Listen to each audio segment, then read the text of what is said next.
Hi there, welcome to my channel. My name is Cole Zarek. I believe that every single person has the ability to learn how to beatbox if they want to.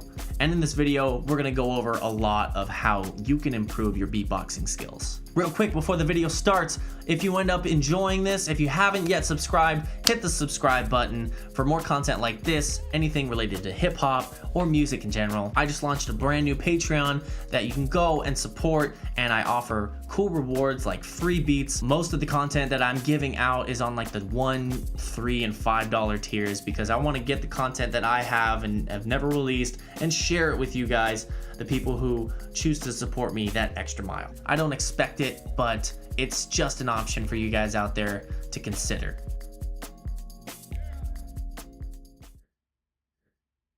All right, now with that out of the way, let's start the video.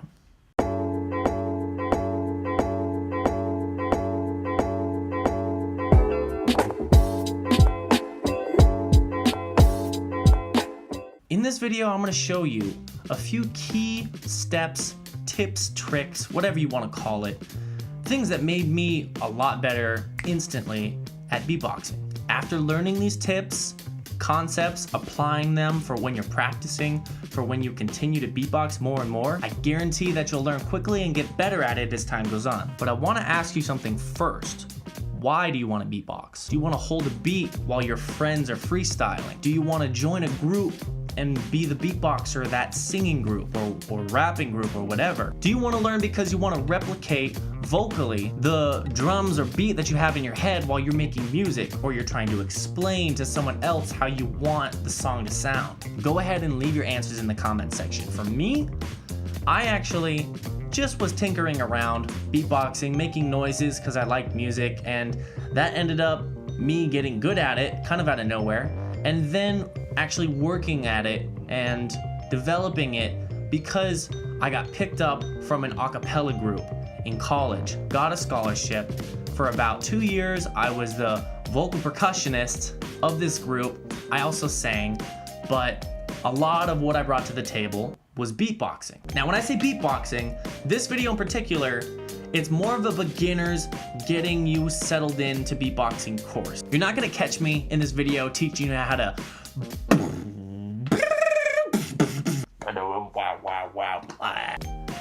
It's not me.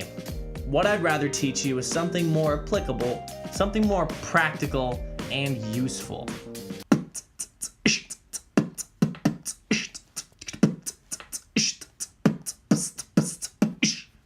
In this video, we're gonna tackle basic sounds, how to refine those sounds, breathing, and practice strategies. So the first part we're gonna go over, basic noises. Now, we've all heard of boots and cats. It's just a funny way of referencing beatboxing.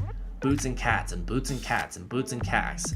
Just texting an emoji of a boot and a cat as if it's a beat. Well, that's actually not far off from what I want to teach you. If you think of beatboxing as words instead of some ambiguous instrument or noise that you may or may not be able to make, think of it as a singular word that you just compress until it's a noise. You can use the word boots or boo, and the essence of that is the B, and that's the kick, that's the hit, that's the hard hitting consonant of that word. So you say boo. Now let's start to compress it. Boo, boo, boo, boo, boo. When I say compress it, I'm actually talking about compressing your mouth and lips and creating a focus point from where you can actually say the word and a noise will come out. So keep compressing, boo, boo, boo, boo, boo, boo, boo, boo, boo, boo, boo. And first we have our kick drum. If you don't know what a kick drum is, in a general drum kit, just to start out with the basic notes, you will have a kick drum, a snare, and a hi-hat. Now, in a beat like the kick drum is our boo. That's our kick drum. Our hi-hat, our snare.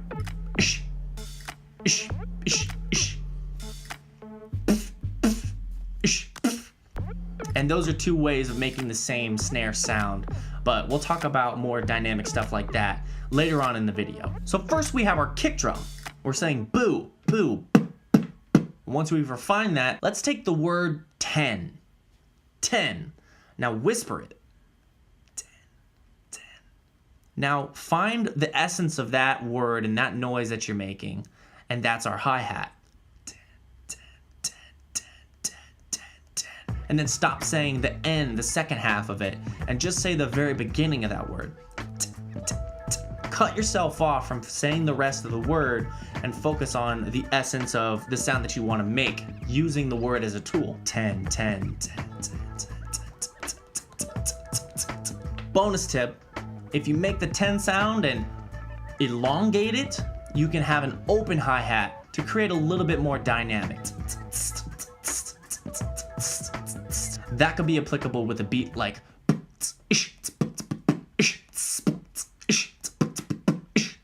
Now let's move on and talk about our snare. I want you to visualize the emotion that you would have if someone tells you a story that you think is bullshit.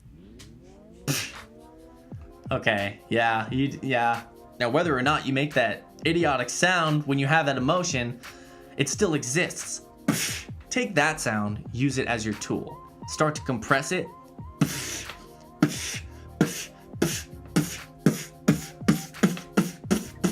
Start cutting off the second tail end of it, and you have your snare. All right, let's talk about how we can create more dynamic sounds with our snare drum that we have. The first snare sound that we have is Now I explained to you how you create that sound. So let's take another example of a snare, my personal favorite, and one that you can use if you want to be a lot louder. Say you're in a really, really big room and you want to establish the rhythm of the beat as best you can, and you gotta be really, really loud, so your kicks are gonna be like loud and compressed as possible. But your snare, you're actually going to cough. So take that cough as a tool and start to compress it into a sound.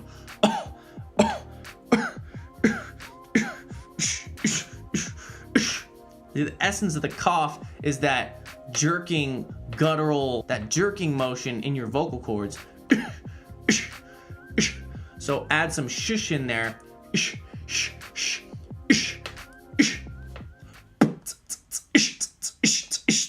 That's probably the loudest snare that I have, and I'll pull that out whenever I'm in a really, really big room. So use this concept of taking sounds, compressing them into an instrument.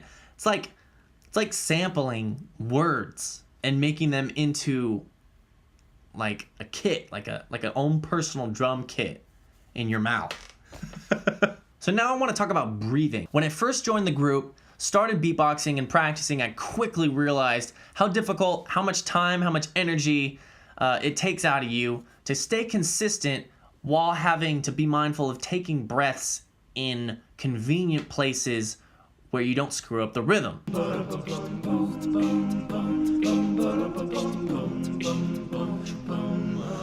Little baby, well, one trick that I found is that you make breathing a part of the beat. So you would suck up and try to make that a sound in your beat, like at the end of a bar.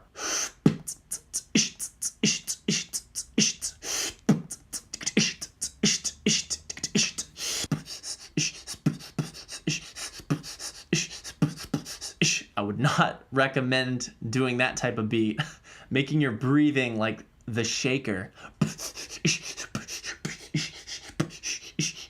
You will completely run out of breath like that. You will run out of breath quicker than Thanos can kill everyone. Like. Bonus tip, if you're beatboxing in a group setting, try involving your body. Try getting your hands and arms involved. I remember using my arm to kind of sway or jitter a little bit every time on beat. Not necessarily snapping audibly, but kind of just grooving to the beat, and that will let you have a consistent rhythm, and you won't speed up too much, you won't slow down too much. I noticed that's one of the biggest problems that beatboxers have, is speeding up and slowing down the beat. It's actually natural for anyone to want to speed up a beat. If you ever hear like a group of people, like an audience at a concert, and they're clapping along to the song that the artist is playing, you'll notice almost every single time that the audience will continually speed up, and then you'll start hearing these giant loud claps of the audience off beat, and then it'll just kind of fade and fizzle out because it's not according to the song, and the artist has the drums in their ears, so they know exactly. Don't ever listen to the audience in that case. So it's perfectly natural, but the best thing you can do is stay consistent and involving your body in some sort of way to help you loosen up, help you groove to it a little bit, have some fun with it, is gonna help you out a lot. So take what you've learned today and apply it, all the concepts I'm giving you, and practice. Let me know if it helps, if you learned anything. If it did, then leave a like on this video and subscribe for more content like this. This is a first in a series that I'd like to continue. So if you did enjoy, give me some feedback, let me know, so I'll keep making videos like this. I appreciate you watching this video, and I will see you in the next one. Have a good one.